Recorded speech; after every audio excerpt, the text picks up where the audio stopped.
Next in our education roundtables, we are very lucky to be joined by the Superintendent of St. Lucie County Schools, Gent, to join us a little bit about how the school year is going. Mr. Gent, thank you so much for your time. Thank you, Matt.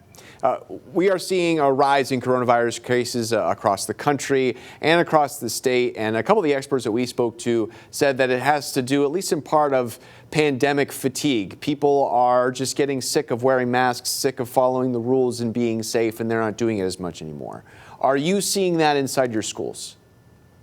No. We constantly remind our teachers, our administrators, and our parents that the protocols that we have in place, where we have to wear the mask all day, the social distancing, we reinforce that. We know there'll be the fatigue. We know that that's just human nature to want to slack off. So every meeting that I have weekly with our principals, that's reinforced. That's our highest priority. And so we're really not seeing that in our schools. A huge part of keeping COVID out of the schools does fall on parents. Like you said, kids can't be allowed to go to school if they're showing any symptoms. The parents have to alert you if there's a positive case. So are you getting that cooperation from parents that you need? Yeah, for the most part, we are. The parents have a tough position because many of them work and they have to work. And so, if the kids at home or the students at home, then they, sometimes depending upon the age of the child, someone would have to take care of the child. So we've reinforced that. And for the most part, we do our daily checks as well, so that our teachers do a daily check. When they see the students in the morning, they look for the symptoms, of the coughing or runny nose, or if a child says they're not feeling well, and then we will immediately remove them from class. So far that's been working for us. How about we're about 3-ish months into the school year. Do you still have enough PPE? Yeah, we're in good shape there. We've really loaded up on that. It has created some challenges with the budget. I know that we're hoping that in Congress itself, that there'll be a second stimulus that will come down and hopefully bring some relief there, because our budgets are stretched pretty tight.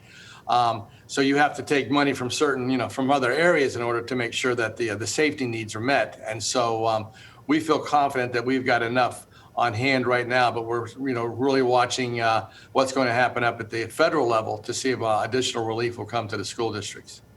So what other parts of your budget might be strained because of the PPE purchasing?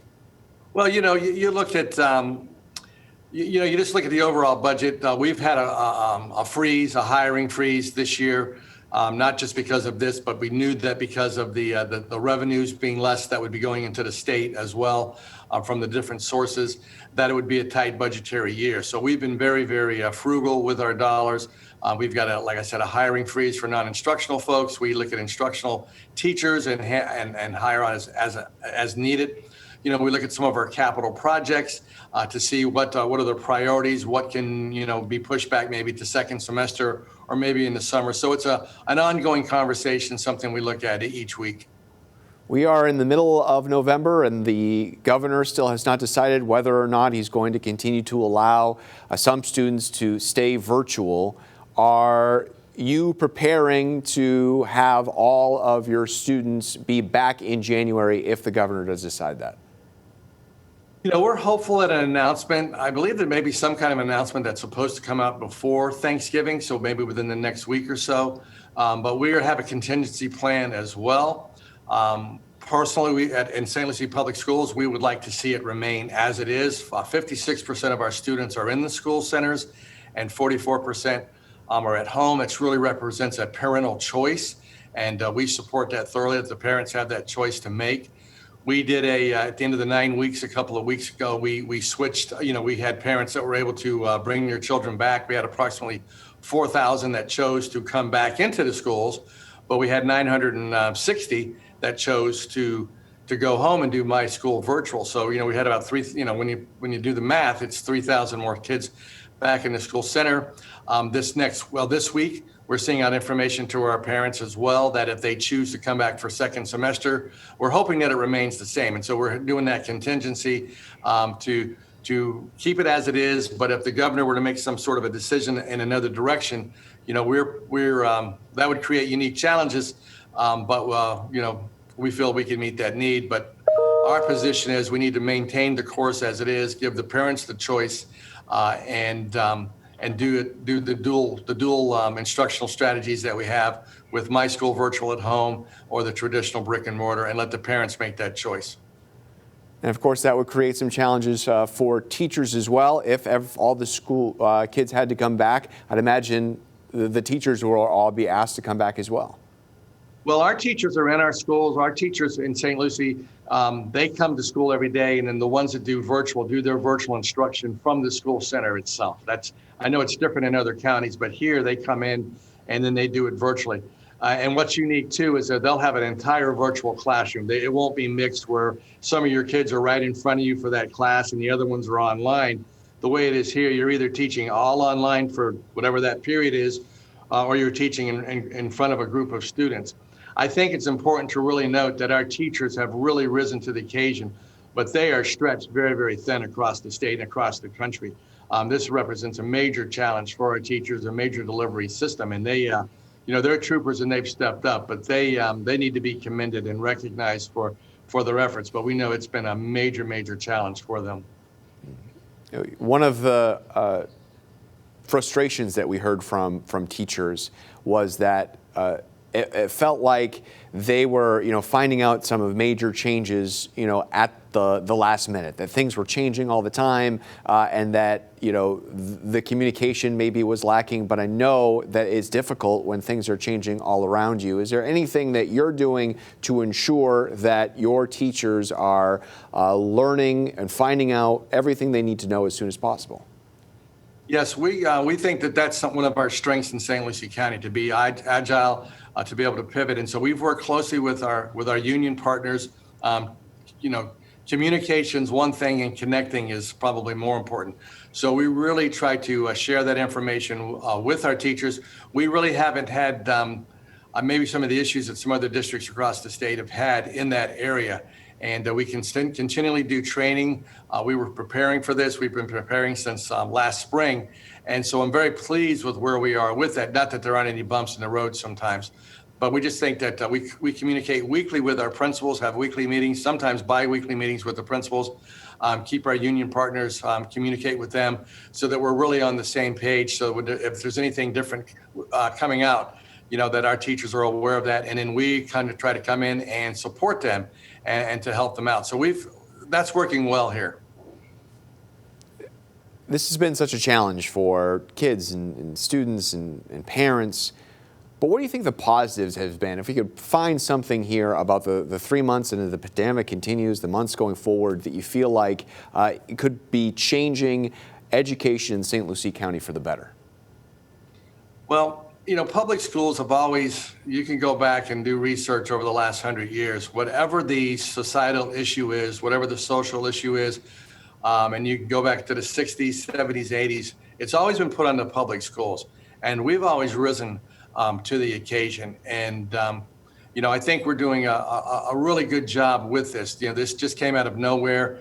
We've now had some time to adjust, to make adjustments. And, the most important thing to me really is the engagement piece, the student engagement piece, that when it's online, if the parents aren't there and some of them can't be there to monitor what the children are doing, it puts extra burden on our teachers, and they've kind of stepped up, but it pays a toll on them. And that the parents need to be actively involved in the process and that we're communicating there. But I think it shows that we were able to pivot. We were able to do some things quickly last spring, then learn from the mistakes, some of the, the trial and errors. It was really, life itself. You get the test afterwards. It gives you the test before the lesson. And so we've been able to adapt on that. We have a process in St. Lucie County that I'm proud of where we are right now.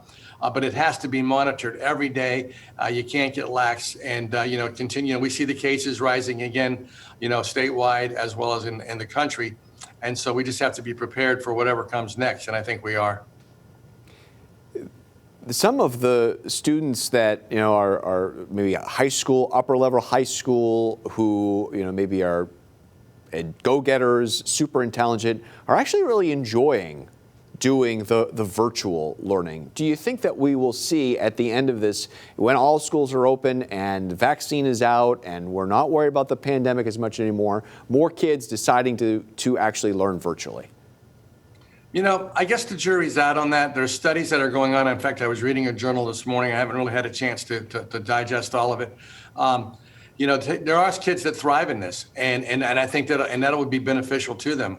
You know, and that's probably the positive aspect. If you look to the future, and certain students will be able to, this will be their main method. And it's been there before, total online learning, but now there's more students involved in that. And as they become more comfortable with it and adapt to it, and that's their style, then that's great. You know, we adjust what we're doing, we adjust our resources to meet that need. I still think for the majority of our kids, there's no substitute for that teacher in front of them and working with them. And many of the children, you know, will need that. That's one of our concerns right now is the inequities for the kids that are at home. If the parents aren't actively involved, their grades will suffer. And so we're trying to work with them so that they don't, and build in, you know, try to assist them with additional lessons and additional resources with that. But definitely, yeah, I think the face of instruction will change a little bit, and more students will probably do the online method, and we'll have more teachers that are going that direction as well. That's their skill set, because just as the kids had to pivot and, you know, do a full circle, our teachers have had to do that as well. And so many of them, you know, this was unique to them, and so they had to retrain and continue that ongoing training. So yeah, I think it'll look different in the future. How about in terms of just cleanliness at schools, our public health in schools? Do you think that some of what you're learning about deep cleaning and having PPE, that sort of stuff on hand is going to change going forward?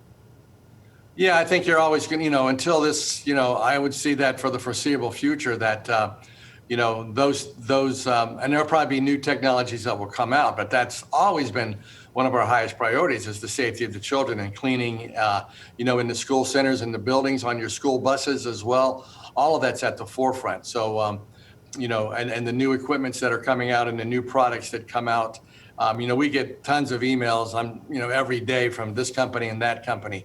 And so, you know, we look at those, and then we choose which ones we think are going to work best for us, and then you know, make sure that the places are clean, not only the buildings but our buses, our locker rooms, your cafeteria, everywhere that the students are at, and our teachers are at as well. Wayne Gent, Superintendent for St. Lucie County Schools. Mr. Gent, thank you so much for your time. Thank you, Matt.